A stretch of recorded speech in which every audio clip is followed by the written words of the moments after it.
Halo. Halo Mas. Ya, silakan. Halo Mbak Yesi, nah dari Ya, Bandung silakan. nih. Silakan. Bismillahirrahmanirrahim. Assalamualaikum warahmatullahi wabarakatuh. Apa kabar Waalaikumsalam warahmatullahi sahabat wabarakatuh. Tarion semua? Alhamdulillah bisa ketemu lagi. Eh, Saat ini saya mengangkat tema yang rada apa ya? Sebenarnya umum mungkin ya, Mm-mm. happy dan Tapi penting, healthy gitu. Hah? untuk selalu happy itu penting Mbak. Jangan Iya. sampai KF nggak Eh, happy. sekarang ini kayaknya orang tuh umumnya healthy gitu ya Mas ya. Jadi Mm-mm. happy-nya sendiri nggak menjadi fokus gitu. Nah, coba lanjut Mas. Kita mulai aja ya. Ya, monggo Mbak. Silakan. Nah, umumnya sekarang gini nih. Orang tuh kalau ketemu gitu, terus dia bakal tanya, apa kabar? Pada sehat kan? Gitu. Nah, orang bisa jawab, iya sehat gitu. Nah, cuma orang sekarang kalau misalnya tanya, gimana kabarnya? Gitu. Apa kamu bahagia? Gitu. Nah, orang biasanya mikir dulu kalau ditanya bahagia gitu. Bahagia nggak ya? Gitu kan. Nah, orang tuh di sini tuh sebenarnya ada biasanya orang bilang alhamdulillah sehat walafiat gitu ya. Nah, sehat walafiat itu sebetulnya suatu term gitu yang artinya tuh sehat raganya dan selamat jiwanya. Tapi sekarang orang banyak sekali hanya sekedar iya sehat gitu. Jadi orang sekarang lupa sama afiatnya, sama posisi apa namanya hatinya gitu. Ya, nah terus kita lanjut. Nah, kalau misalnya kita merasa sehat iya, tapi merasa bahagianya tuh seringnya nggak yakin gitu. Nah, kira-kira dalam 10 tahun kemudian tuh apakah masih tetap sehat gitu? Kira-kira gitu. Nah, apakah kita memang bisa nih mencapai sehat walafiat itu 10 tahun lagi gitu? Nah, ya, kita lanjut. Nah, sekarang sebenarnya kita bakal cek gitu, kita ukur sebenarnya kondisi diriku saat ini seperti apa ya gitu. Jadi kita lihat karena ukurannya secara sehat, maka kita dari tidak sehat menjadi sehat, dan juga kita ukur juga kondisi kejiwaan kita. Kita ini sebenarnya bahagia atau nggak begitu bahagia, sering bahagia atau sering nggak bahagianya. Jadi sebenarnya kita ukur gitu kondisi kita saat ini. Nah, kemudian kita akan lihat gitu bahwa karena kita memang misalnya sekarang umurnya berapa nih gitu di usia 40 tahun gitu ya atau 20 tahun, 30 tahun kita akan tahu bahwa kita tuh akan punya usia sampai tua gitu kira-kira di usia 60 tahun. Kalau saya sekarang gitu misalnya di antara saya ini 50 tahun gitu sekarang ya. Terus kira-kira 10 tahun lagi seberapa sehat dan seberapa bahagia ya nanti gitu. Nah, kita tuh bisa nggak ya kita ukur hal itu? Nah, lanjut. Nah, ternyata kita itu kita lihat keinginannya aku saat ini tuh hatinya bahagia, badannya tuh sehat, gitu ya. Tapi kenyataannya kok hati tuh sering nggak bahagia, gitu ya. Atau kemudian dan efeknya adalah badannya tuh ya juga sering sakit, gitu. Jadi nggak secara ini sehat, gitu, tapi sering sakitnya juga. Nah, berarti ini kok antara keinginan sama kenyataan tuh kok bisa beda gitu. Nah, ini sebenarnya gimana nih hubungannya antara keinginan sama kenyataan. Nah, kalau kita ngelihat bahwa kenyataan kita saat ini itu merupakan hasil. Itu adalah hasil dari tindakan. Nah, kita mesti perhatikan bahwa tindakan itu sebetulnya selalu selaras dengan hasil. Kalau kita sebutnya kalau di KF itu ikhtiar tidak pernah mengkhianati hasil. Nah, jadi sebetulnya memang ini sebuah sudah berlaku gitu hukum universal yang mengatur tentang ini yang kita katakan bahwa antara tindakan dan kenyataan itu selalu selaras. Nah, kita lihat ini hukumnya. Terus, nah, ini keselarasan antara perbuatan dan hasil itu sudah ditetapkan oleh Allah di dalam surat Al-Isra. Jika kamu berbuat baik, berarti kamu berbuat baik untuk dirimu sendiri. Jadi artinya akan memperoleh hasil yang baik. Dan jika kamu berbuat buruk, maka akibat buruknya itu bagi dirimu juga. Nah, ini perbuatan baik, maka hasilnya baik, perbuatan buruk, hasilnya buruk. Nah, ini adalah hukum sebab akibat, hukum antara perbuatan dan hasil yang berlaku universal. Jadi ini tuh pasti ada kepastian antara perbuatan dan hasil, antara tindakan dengan kenyataannya. Oke, lanjut. Kalau begitu, kita lihat. Nah, kenapa kok bisa antara keinginan sama kenyataannya beda? Nah, ini sebenarnya kita lihat dulu nih. Manusia itu terdiri dari dua entitas yang sangat bertolak belakang sifatnya. Jadi yang kalau kita lihat bahwa manusia itu ada sosoknya yang nyata, yang kita sebut raga. Ini adalah kita bisa sensing dengan 5 indera kita, bisa kita pegang, kita lihat gitu ya, kita baui gitu. Jadi itu memang benda yang kalau kita pegang dia kasar dan keras gitu. Itu adalah raga. Nah, sementara kita punya satu bagian yang lain yang disebut jiwa, itu adalah bagian yang halus dan lembut. Gitu ya, jadi ini dua di dalam satu. Nah, kita akan lihat sebetulnya gimana sih hubungan antara jiwa sama raga nih gitu. Nah, ternyata kita akan tahu bahwa sebetulnya manusia itu kan terdiri dari dua ya, jiwa dan raga. Tapi sebetulnya manusia itu yang diciptakan pertama kali adalah jiwanya. Jadi pada saat jiwanya itu diturunkan ke dunia, dia diberikan raga. Gitu ya. Jadi raga itu merupakan alat bantu bagi jiwa untuk diri kita ini meraih kesuksesan tugas di dunia. Kita sebagai manusia ini ada penugasannya khusus setiap orang di dunia dan kita dibantu oleh raga. Nah, kita lihat bahwa kekuatan jiwa itu ada di hatinya, sementara kekuatan raga itu ada pada otaknya. Nah, karena hal ini kita harus ingat dua hal sebetulnya, bahwa jiwa adalah pemimpin raga dan hati akan mengendalikan pikiran. Ini sebetulnya sebuah hukum yang berlaku. Jadi kalau kita lihat jiwa itu akan selalu memimpin raga. Itu intinya. Dan hatilah sebetulnya pengendali pikiran. Nah, kalau kita melihat tadi, kita melihat bahwa kenyataannya, apa yang kita lihat itu adalah merupakan hasil dari tindakan, ya.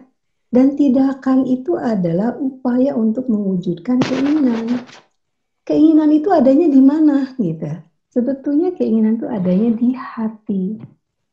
Jadi apa yang diinginkan di hati itu pasti akan mewujud menjadi kenyataan.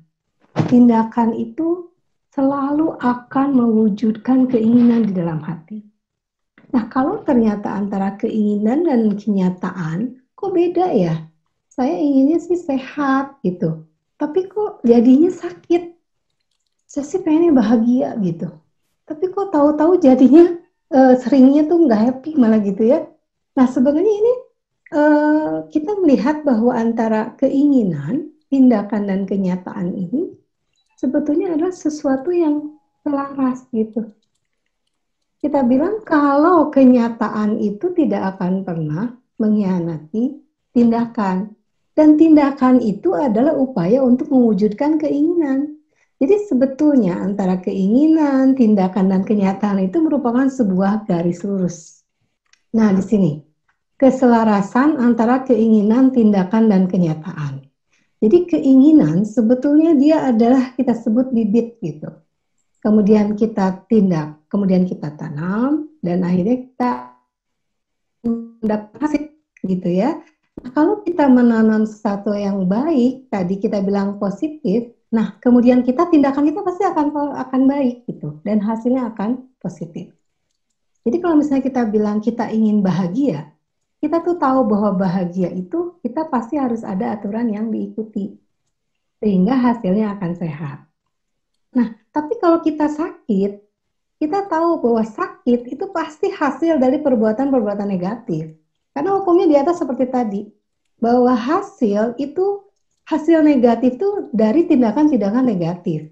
Berarti kalau kita sakit, itu sudah pasti hasil dari pelanggaran aturan-aturan. Jadi pelanggaran terhadap aturan. Nah kalau begitu, kita bilang sebenarnya dia punya keinginan apa gitu, ya? Keinginannya gitu, kalau gitu bukan bahagia dong. Kalau kita bilang, aku inginnya bahagia tapi sakit, berarti kan ini nggak match antara keinginan sama kenyataan. Kalau gitu sebetulnya kalau dia sakit, gitu ya, kita akan lihat bahwa tindakannya itu melanggar aturan dan sebenarnya dia punya keinginan apa gitu di balik itu. Oke ya, jadi kita lihat keinginan sebenarnya apa dia. Nah, kita sebenarnya kalau melihat, kalau kita sebenarnya tentukan sebetulnya sehat itu apa sih gitu ya. Nah, sehat itu secara umum adalah kondisi tubuh yang organ-organnya berfungsi dengan baik sesuai peruntukannya. Dia akan bekerja dengan benar dan hasil kerjanya baik. Dan ini syaratnya 2, tanpa makan obat dan tanpa bantuan alat. Itu adalah sehat. Jadi kalau misalnya saya pakai misalnya tangan saya ini untuk menggenggam. Jadi saya bilang kalau saya pegang ini dan dia nggak jatuh, berarti tangan saya berfungsi dengan benar gitu, bekerja dengan baik dan hasilnya dia nggak jatuh. Itu adalah artinya bahwa tangan saya itu berfungsi dengan baik sesuai dengan peruntukannya untuk menggenggam. Gitu kan? Gimana tentang jantung gitu? Jantung saya kalau misalnya ternyata harusnya dia kalau berfungsi dengan baik, ya berarti nggak perlu makan obat kan gitu. Ya kan dia nggak perlu pakai alat pacu jantung misalnya ini. Jadi secara umum bahwa sehat itu awalnya adalah sehat. Hanya 20% ada disfungsi organ dari awal gitu ya. Jadi kita lihat bahwa secara umum kita akan sehat. Kemudian bagaimana sebetulnya jiwa yang bahagia? Jiwa yang bahagia sebetulnya sama, serupa gitu. Bahwa jiwa itu kekuatannya di hati, sehingga hati itu harus berfungsi dengan benar. Kalau hatinya berfungsi dengan benar, keinginannya akan benar. Dan kalau keinginan benar, perilakunya akan baik. Kalau perilakunya baik, tadi hasilnya akan benar. Jadi antara keinginan, tindakan, dan hasil akan selaras. Gitu ya. Nah sekarang kita lihat kalau misalnya apa yang terjadi dengan kalau kita keluar dari koridor. Nah kita lihat bahwa koridor yang sehat dan bahagia itu kita harus mengikuti aturan dan ketentuan yang berlaku. Kalau misalnya tadi sehat itu harus memenuhi beberapa aturan, misalnya tadi ya, harus makan, makanannya seperti apa, dia harus istirahat, dan dia berkegiatan seperti apa gitu ya. Nah jadi ada aturan-aturan yang memang harus diikuti untuk menjaga kesehatan, gitu ya. Dan biasanya kita kalau misalnya sampai sakit, berarti dia ada yang kurang, ada kekurangan dari persyaratan yang harusnya dipenuhi. Gitu juga kalau misalnya tadi bahagia juga sama gitu. Sebenarnya dia kurang apa sehingga dia nggak bahagia, gitu kan? Jadi sebetulnya kalau kita mengikuti aturan dan ketentuan yang berlaku, kita pasti akan sehat dan bahagia. Itu. Jadi kalau misalnya kita kekurangan atau kelebihan, itulah yang membuat kita bilang keluar dari koridor itu bisa kurang, bisa berlebih gitu. Itu yang kita bilang tidak lagi di dalam aturan. Nah sekarang kalau ternyata kenyataannya bahwa badan kita sering tidak sehat, kita akan cek sebenarnya keinginannya apa sih gitu. Apakah keinginan yang sebetulnya dimiliki oleh jiwa yang akibatnya membuat badan sering tidak sehat? Benarkah yang diinginkan itu bahagia? Gitu ya. Kan harusnya kalau bahagia sehat ya. Tapi kok ini dia sering sakit, berarti apa tuh yang diinginkannya? Ya. Nah, kita lihat sebetulnya manusia itu cuma punya 2 keinginannya. Satu itu adalah kebahagiaan, dan 2 itu adalah kesenangan. Nah sekarang ini banyak sekali kita itu mencampur adukan gitu antara kebahagiaan sama kesenangan. Kita tidak bisa secara clear melihat bahwa aku tuh pengen bahagia, tapi sebenarnya yang dia kejar-kejar kesenangan gitu. Sehingga akhirnya kalau kita lihat gitu, kita lihat bahwa sebetulnya kesenangan itu apa sih gitu? Kita punya uang banyak, kita punya jabatan tinggi gitu misalnya gitu ya. Terus misalnya orang apa anak kita baik, suami kita tuh apa setia gitu ya, misalnya kesehatan kita tuh prima. Kemudian hal-hal seperti ini itu adalah hal-hal yang kita bilang di luar kendali dari diri kita. Kita nggak bisa atur bahwa uang kita selalu banyak, kita selalu menjabat gitu ya. Kita juga nggak bisa bahwa anak kita tuh selalu baik gitu kan. Jadi kita itu sebetulnya faktor-faktor yang di luar kendali kita itu namanya kesenangan. Nah itu adalah yang kita bilang, sementara kita bilang ada satu lagi keinginan yang ada di dalam kendali diri kita. Nah ini adalah apa sih yang ada di dalam kendali diri kita ini? Di dalam kita itu tadi punya dua kekuatan, yaitu ada hati dan ada pikirannya. Nah jadi sebetulnya kita itu menginginkan kebahagiaan yang berfokus kepada hati kita dan pikiran di otak kita. Itu yang sebetulnya ada di bawah kendali kita. Nah, sekarang kita lihat apa yang terjadi berikutnya. Nah, sekarang ini kesalahan umum penyebab sakit sebetulnya adalah kita ini tidak mengambil kendali pada hal yang merupakan tanggung jawab kita. Jadi sebetulnya kalau ini berada di bawah kendali diri kita, itulah yang harusnya kita perhatikan gitu. Jadi kayak tadi, hati aku tuh sebetulnya ada di dalam diri aku. Kalau gitu itu merupakan tanggung jawab aku gitu, hati aku itu. Gitu juga dengan pikiran-pikiran aku. Pikiran-pikiran ini kan ada di dalam kendali aku gitu. Aku berpikir sesuai dengan mauku gitu ya.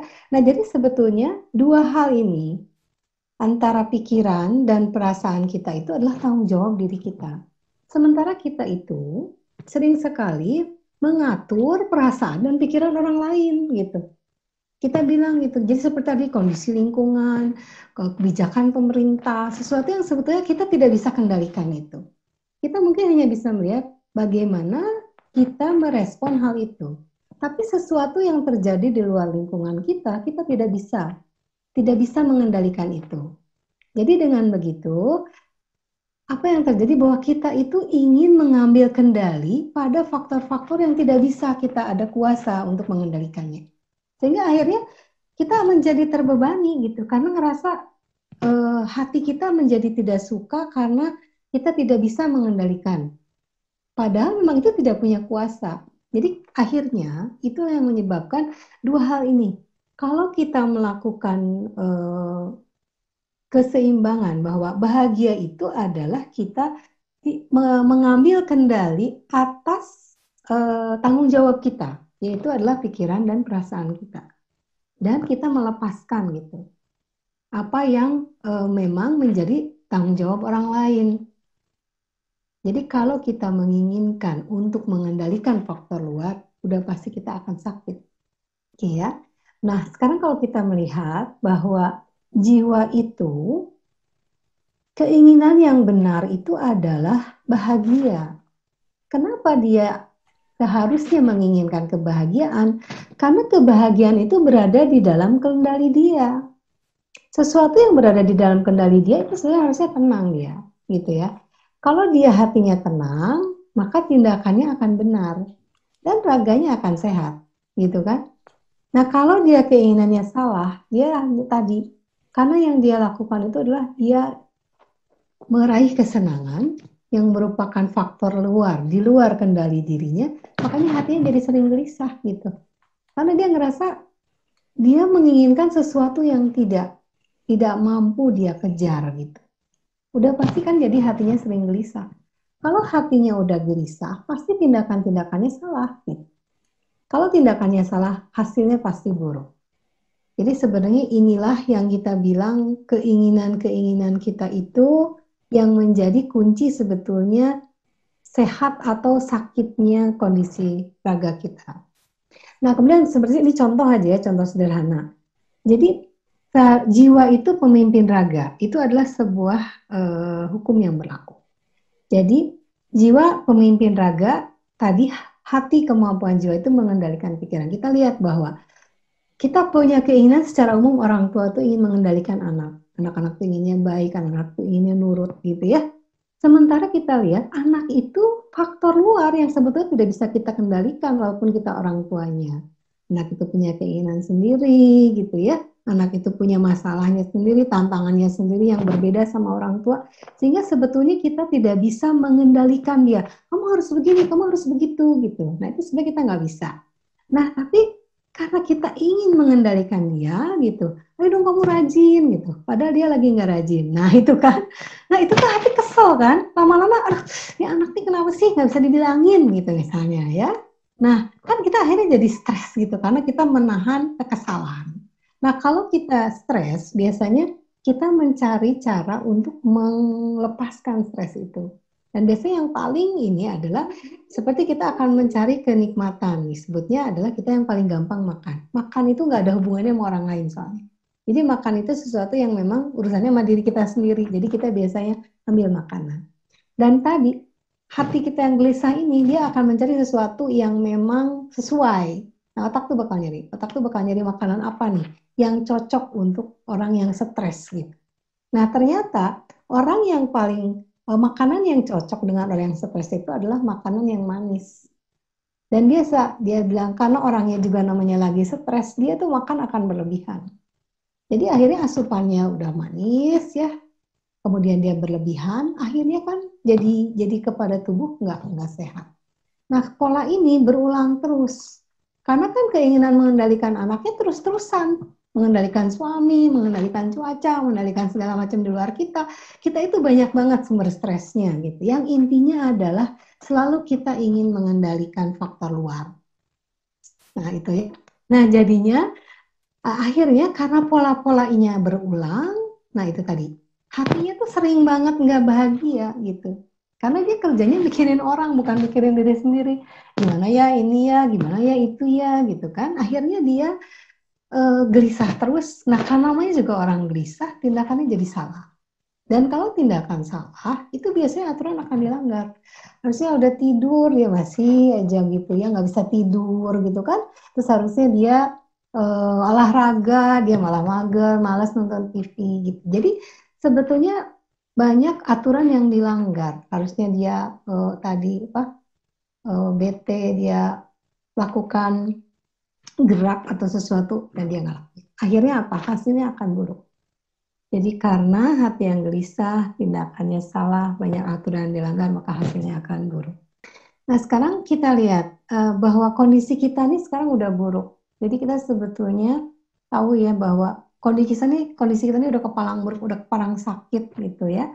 Nah kalau dia udah kondisinya sudah tidak sehat, berarti kita akan lakukan upaya gitu ya. Bahwa gimana ya supaya kita bisa sehat lagi gitu kan. Karena sehat itu sebetulnya udah jelas jadi bikin gak happy. Dia udah bikin gak nyaman. Sebetulnya dia gak nyaman. Jadi pasti secara fisik juga dia bakal banyak gak enaknya gitu ya. Jadi kalau orang sakit biasanya sih dia juga nggak happy gitu kan. Nah kemudian kita lihat sekarang. Nah apa sih yang dilakukan oleh ketofastosis nih ya. Nah problemnya kita lihat bahwa sakit itu memenuhi keinginan jiwa yang salah sehingga secara tidak sadar dia akan mengabaikan kebutuhan raganya. Nah, apa yang dilakukan oleh KF? KF itu adalah mengendalikan keinginan jiwa yang salah. Kemudian dipenuhi kembali kebutuhan raganya sehingga nanti kondisinya akan sehat lagi. Nah, kita lihat sebetulnya kita punya 5 pilar ya. 5 pilar itu yang pertama itu adalah puasa. Ini adalah healer, ini adalah obatnya. Kenapa? Karena sebetulnya yang dia pegang itu adalah keinginannya. Keinginannya itu ditahan. Jadi keinginannya yang mau, jadi dia bilang aku stres, aku mau makan. Terus aku stres, aku mau mager gitu ya. Jadi kerjanya dia itu sebetulnya banyak sekali melanggar aturan, sekarang dikembalikan. Jadi kita bilang makannya juga nggak boleh lagi yang tadi, yang sebetulnya memberi makan kepada stresnya, bukan memberi makan kepada raganya. Kemudian dia bilang kamu yang kerjanya mager, ayo sekarang gerak gitu kan. Kemudian kamu yang kerjanya biasanya begadang, sekarang harus tidur gitu ya. Kemudian ada kelola stres kamu. Nah, stres ini memang tidak menjadi hal yang secara khusus dibahas gitu oleh KF, tapi ini diserahkan kepada masing-masing orang gitu ya. Kelola stres kamu. Namun sebetulnya stres yang kalau kita melihat bahwa ini adalah agak sulit untuk ditangani stres sekarang itu karena kalau zaman dulu stresnya itu akut gitu. Jadi kita selesaikan stresnya, besok tuh udah nggak stres lagi. Nah kalau sekarang ini stresnya itu kerjanya itu numpuk. Kenapa coba? Kita harusnya gini. Stres kita itu numpuk karena pada saatnya harusnya dibersihkan, nggak dibersihkan. Nah, jadi sebenarnya kita kalau kita udah jalanin KF, kita tahu, aku ini stres. Stres ini harus dirilis gitu. Nah, stres ini bisa dua. Stres itu yang kita sering sekali yang dirilis stres itu adalah fisiknya. Karena gini, kalau dia stres itu sebetulnya kena kedua, kena ke jiwa, kena ke raga. Nah, kita itu sering banget merilis stres fisik. Ya, kita harusnya merilis stres fisik, tapi merilis stres secara jiwanya enggak. Jadi akhirnya stresnya itu numpuk terus gitu. Nah, kita lihat kalau kita secara konsisten menjalankan protokol KF, itu insya Allah bahwa dia raganya itu akan kembali sehat. Jadi kalau misalnya di awal, mungkin pada saat usia kita remaja muda gitu ya, waktu masih kecil, sampai kita usia ini remaja lah, itu biasanya raganya sama jiwanya masih sehat-sehat aja. Tapi kalau kita udah masuk ke dunia nyata gitu ya, mungkin udah bekerja, udah menikah, itu biasanya kita itu udah mulai tuh, udah banyak masalahnya, udah banyak tantangannya, masalah anak, masalah pekerjaan, masalah keuangan, masalah mertua, masalah udah banyak banget masalahnya. Di situ biasanya jiwanya itulah yang tadi mulai sakit. Nah gitu kan. Nah kemudian kita bilang itu yang terjadi. Kemudian setelah kita masuk ke menjalankan KF, setidaknya selama 1 tahun, saya lebih percaya 1 tahun, itu raga tuh akan sehat kembali.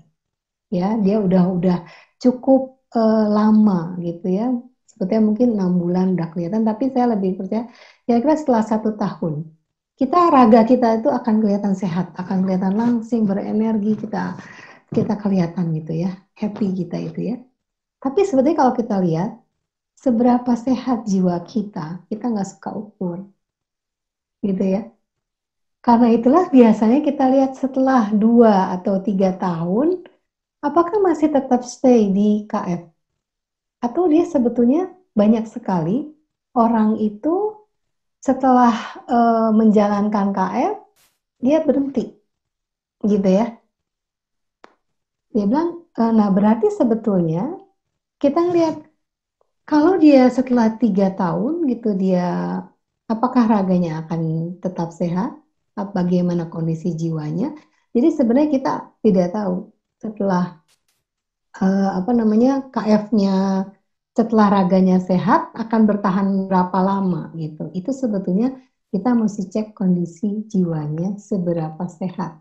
Nah, jadi kalau misalnya kita lihat seberapa sehat nanti kita itu sebetulnya satu, seberapa patuh dan konsisten kita menjalankan 5 pilarnya tadi itu. Jadi kalau misalnya tadi kita dan tadi, oke, kita lanjut dari sini ya. Nah, kita lihat bahwa kalau kita mau sehat gitu ya, satu syaratnya itu yaitu taat protokol. Tapi kita tahu bahwa taat protokol ini adalah tindakan untuk mewujudkan keinginan. Jadi sebetulnya kita mesti tanya, keinginan kamu apa gitu? Apakah kamu memang betul ingin sehat gitu? Sehat itu ternyata hanyalah sebuah akibat. Kita sering mengatakan aku ingin sehat gitu. Tapi sebetulnya sehat itu buat apa? Jadi sebetulnya kalau kita ngelihat kita itu punya keinginan. Keinginannya inilah sebetulnya yang kita mesti pertahankan, gitu kan? Jadi kalau kita bilang keinginan kita itu, ya, eh, dengan menjalankan KF, kita kita bagaimana caranya kita akan terus taat sama protokol, gitu kan? Kita bilang bahwa kita sekarang udah sehat nih, sebetulnya sehat ini enak buat aku. Aku kan jadinya hatiku jadi sehat gitu rasanya ya, jadi nyaman. Nah, cuma kita lihat bahwa kalau kita tidak mewaspadai keinginan kita, protokolnya itu tidak akan lagi sepenuhnya ditaati. Coba kita lihat terusnya. Nah, kita lihat ini. Bahwa sekarang kalau misalnya dalam banyak hal, bahwa kenapa sih KF itu kuncinya itu ada di puasa, gitu ya. Nah, puasa ini sebetulnya esensinya sangat luar biasa, yaitu membangunkan kesadaran diri. Jadi kalau raga dipuasakan terus, jiwanya akan bangun sebetulnya gitu ya. Nah, kalau jiwanya bangun, hatinya akan berfungsi. Karena tadi, kalau jiwa itu berhubungannya sama hati. Nah, dia itu sekarang kalau dia di KF, kan dia puasakan. Ya, kemudian dia tuh, kita akan lihat sekali bahwa apa sih yang rasanya itu sekarang kita udah mulai merasakan, bisa merasakan bahwa kok nggak usah, apa namanya tuh, bisa merasakan alaminya makanan. Nah itu kita bilang, oh ternyata alpukat tuh rasanya kayak gini ya. Oh ternyata air aja ada rasanya ya. Gitu. Ini air digulain nggak sih? Kita kan sering gitu ya. Sebetulnya kita akan masuk bahwa rasanya itu bangun. Rasa kita itu sebetulnya pulih kembali gitu. Jadi rasa kita itu adalah ciri bahwa jiwa yang bangun. Ya. Namun kita itu harus tidak bisa begitu saja karena ngerasa bahwa oh kita udah nyaman, kita akan terus akan yakin bakal taat terus sama protokol. Ternyata hati ini yang sudah bangun berfungsi ini harus terus dididik gitu. Ternyata apa? Jiwanya harus punya keinginan yang benar. Nah, kalau kita memahami bahwa tadi dari kesenangan itu, kemudian kita bisa nggak bahwa kita itu berubah menjadi kebahagiaan. Kebahagiaan itu sebetulnya apa gitu ya? Nah, ya kita terusin. Jadi sebetulnya kalau kita bahagia, kalau kita ini sebetulnya ini sudut pandang yang benar, ya, bahwa kita ini fokus kepada diri kita. Jadi kalau fokus kepada diri kita itu memiliki keinginan untuk meraih kebahagiaan, melepaskan keinginan untuk meraih kesenangan. Itu sebenarnya kuncinya. Kunci hidup sehat. Jadi sebetulnya hidup sehat, raga yang sehat itu kalau keinginan yang kita miliki adalah kebahagiaan dan kita melepaskan keinginan untuk meraih kesenangan. Seperti apa sih sebenarnya kondisi bahagia itu, gitu ya?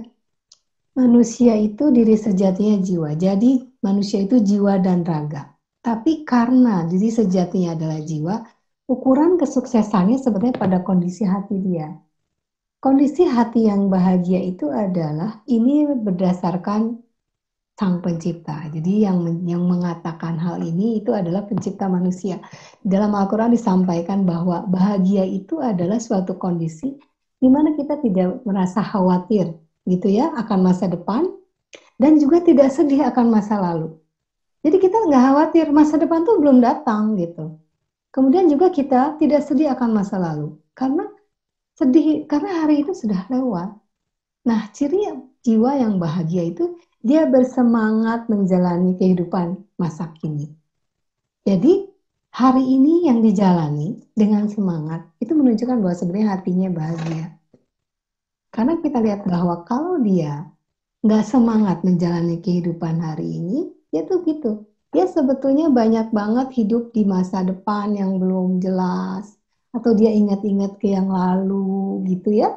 Nah itu akhirnya sebenarnya itu ukuran yang menyebabkan nggak sehat badan kita jadinya. Seperti itu ya. Jadi sebetulnya kondisi kita itu bahagia. Bahagia, nggak khawatir akan masa depan, nggak sedih akan masa lalu. Tapi kita sebetulnya fokus pada apa yang bisa kita lakukan pada hari ini. Nah, ini sebetulnya yang karena itu kita sering banget mengabaikan hal ini. Karena diri manusia itu terdiri dari jiwa dan raga. Diri sejatinya adalah jiwa. Maka sebetulnya jiwalah yang memimpin raga. Raga ini akan bergerak untuk mewujudkan keinginan jiwa. Berarti kita pendidikan itu harusnya ditujukan bagi jiwa.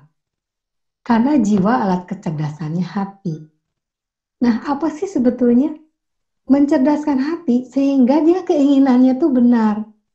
Dan tadi kita ingat bahwa hukumnya, kalau keinginannya benar, tindakannya akan benar, hasil akan baik. Jadi sebetulnya seperti itu. Nah, mungkin kita dari sini sebenarnya intinya seperti itu. Jadi lebih ke arah bahwa setelah kita mencapai kesehatan jiwa kita, kita jangan lupa gitu bahwa kita itu terus mendidik jiwa kita gitu ya, menjaga bahwa sebetulnya kebahagiaan yang hakikinya itu kita peroleh pasti nanti akan sehat, gitu ya. Oke, nah dari sini ini selesai sampai situ. Thank you tuh Mbak Yusi sharingnya. Ya. Sama sekali non technical. Ya. Non-technicalnya udah banyak banget Tapi- yang bahas, jadi saya Tapi apa maksudnya? ambil yang lainnya, Mas, ya. Tapi mengena. Nah, mengena banget gitu loh, Iya, ya kan? bagus Pak. Jadi ini salah satu, ini jangan diremehkan loh. Ini salah satu pilar KF loh. Justru yang mencari pencerahan ini justru yang selama ini gula darahnya susah turun, tidurnya nggak bagus. Karena ini salah satu faktor juga orang ribut GDP tapi nggak ada yang mendalami hal ini. Padahal ini kan ini langka loh. Cara untuk manajemen stres seperti ini langka. Artinya biasanya mencari solusi singkat, minum obat penenang apa, ternyata Mbak Yusi memberikan solusi-solusi cara dari sisi perspektif berbeda, cara untuk mencapai ketenangan diri. Ternyata kuncinya saat ini tidak mikir masa lalu, tidak mikir yang belum tahu. Nah, Fokus ke kayaknya dia sekarang. udah terbuka. Nah, betul. Makanya itu kalau simpelnya dari sisi aku melakukan itu, kenapa aku bilang kalau aku tuh orangnya play it by ear. Just do it gitu loh. Hanya tinggal lakuin aja. Nggak usah mikir, wah nanti kalau keto efeknya bakal gini-gini lah. Oh, aku masa laluku, aku dulu punya problem jantung inilah. Kalau keto kan gini-gini, jadi terlalu banyak worry. Ya. Nah, mudah-mudahan ini juga bisa dimanfaatkan bagi yang ada di grup GERD, yang mungkin para mentor senior juga sering dijapri karena saat mereka angsi, mereka banyak ketakutannya. Nah, ini mungkin salah satu teknik yang bisa dipelajari untuk menjaga pilar KF, karena ini penting banget sebenarnya. Walaupun kelihatannya nggak teknikal, tapi ini sangat mendukung dari 5 pilar KF. Betul. yang jarang kesentuh malah ya Mas ya. Yang jarang kesentuh malah. Itu aku baru ngeh juga. Iya ya, ternyata yang sama ini aku lakukan tuh sebetulnya sama seperti Mbak Yusi bilang, aku play it by ear. Yang udah lalu, yang belum tahu, ya kenapa mesti worry, walaupun kita harus ada prepare. Kuncinya kan cuma satu, ikhtiar. Entah bersiap apa kan terserah Allah, tapi kan kuncinya di ikhtiar dulu dan tenang. Jadi kalau kita mikirin cuma apa yang kita kerjakan sekarang dan do the best we can today, ya itu kuncinya, always happy. Always happy. Jangan semoga happy, betul-betul, Keren. Oke.